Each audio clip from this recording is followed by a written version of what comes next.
So Barbarians is back for season 2. There are 6 episodes and they're about 45 minutes apiece. But is it worth jumping back into? Let me know your thoughts on season 1. Here is a link to my season 1 review. Let's jump in. A year after the Varus Battle, the Roman troops are stronger than ever in Germania. Ari is again confronted with his Roman past. His brother has joined the Roman side to punish Ari for his betrayal of Rome, while Thusnelda and Ari try to reunite the tribes against Rome. A bit of housekeeping, there is a lot of violence. There's some sex and nudity, and it's a 15 with all of those symbols that you see that Netflix has when they're saying this is what you get in according to what the age restriction is. So if you're going into this wondering what age demographic you can watch this with, there is your warning. So if you were wondering whether you could watch this with the dubbing, I think you can, but you're not going to enjoy it. And if you struggle reading subtitles, then you're still going to be reading subtitles, because there is a language here with the Romans that they don't actually dub. They make you continue to read the subtitles to differentiate between the two languages and people. And I think that's a clever way to do it. But being that is the case, you might as well watch in the original language, so you get all those inflections and subtle nuances from the actors that you get from obviously the original language. So I think that would be a wise way to go. It's one of the first series, especially in the second season, that I've come across where I've gone, I think that was too short. Recently I've been going, why is Netflix dragging these series out? Why have they given them so many episodes? Why are these episodes over an hour long and we've got 12 of them? There's so many series that sometimes they just drag out the story. This is 6 episodes, 45 minutes apiece. At the end of each episode is like a cliffhanger, which makes you desperately want to click onto the next episode, because they've left you on that moment where you gotta go, yeah, I gotta know what happens next. But it also leaves you wanting more, which is a good thing. Also leaves you on a massive cliffhanger, which is not such a great thing, because we never know whether Netflix is gonna greenlight another season of this. I'm amazed we got a second season, even though the first one was popular. Like I said, you never know with Netflix. So bearing that in mind, it does feel really snappy. There's a lot of fast-paced editing, a lot of action, and a lot of drama, and all the storyline is rushing by pretty quickly. There's a lot of betrayal, which is the aim of the game in this season. Betrayal from the first season, as mentioned in the synopsis, and now that is going to come counterclockwise, and we have betrayals on both sides once again. But it always comes down to Ari and how he can lead, whether he can unite his people to fight the Romans. And on the Roman side, they continue to be the people that are looked at as the bad guys in this particular story. And I think the battles you're going to enjoy for the most part. The whole series really is a thing that is building a puzzle. And once we get to that 6th episode, it feels like everything comes full fruition. And all the storylines, the major arc is happening there in that last episode. And it does feel like we're rushing towards that moment.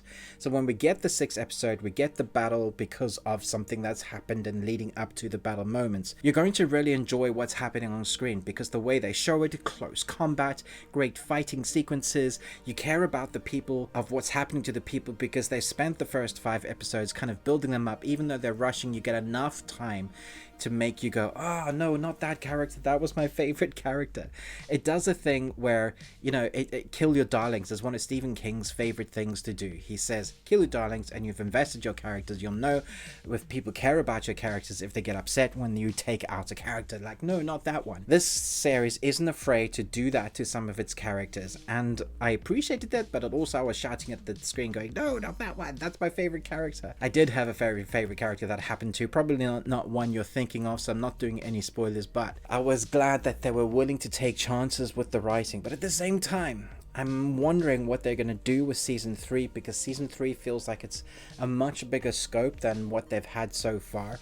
Even though it feels big in its storytelling, it's very contained to really 2 locations, the Roman encampment and where we have the Germania peoples. Even though the tribes are separate, they're coming together to celebrate the choosing of a king that will unite them, and that's kind of how it's focused. The whole story, apart from what's happening with the Romans, there's a kingship that's going to happen. So we have all the tribes coming together, and you can feel it. Something's going to go wrong. Just like in Game of Thrones, like the Blood Wedding, something's going to go wrong. And there are moments with emotional impact that I was like, are they going to do that? Oh, yes, they are. And there was great moments like that. I was really entertained. but I can't help feel like this was a bit rushed. There are moments I was like, I really wish they'd spent more time fleshing out that character, or going through that bit of the story, or seeing where that relationship went. Because it's 6 episodes and we've waited quite a while for season 2, now we've just up and gone 6 episodes, and I was like, I really wanted more from this world. It's a good place to leave you in. I think Folkwin is a really interesting character, especially with the dynamic from season 1 and the dynamic with Ari and with his wife and his past coming into play. You know, we have 3 kind of young kids at the time who were taken from their world, brought up in Rome, and now are in different paths, but they clash in this season 2. And it's a very interesting story, I guess, to see how that comes to a head at the end of season 2. Looks great, the score's fantastic, the costumes are great, although I know in season 1 people had issues with that's not actually how they dressed or how they talked. For me, I'm not a historian. I don't go in thinking I need this 100% authentic. Just kind of place me in a relative time zone and give me a story, and I'll enjoy it for what it is. It's a dramatic tale of something that could have happened. It's not like a historical document. It is just a good dramatic story. So I'm going to give this 4 Nicolas Cages out of 5. You got one. I really enjoyed it. I do feel like it was a bit rushed. Let me know in the comments below, who is your favorite? Do you think there was a couple of fight sequences at the beginning, the first 2 episodes, which looked really hammy? It looked like they had slowed down. They choreographed it, but never really quite got there. But in the latter episodes, the fighting sequences were really good. So looking forward to what you guys think about this. Let me know your thoughts down in the comments below with who is your favorite character in this.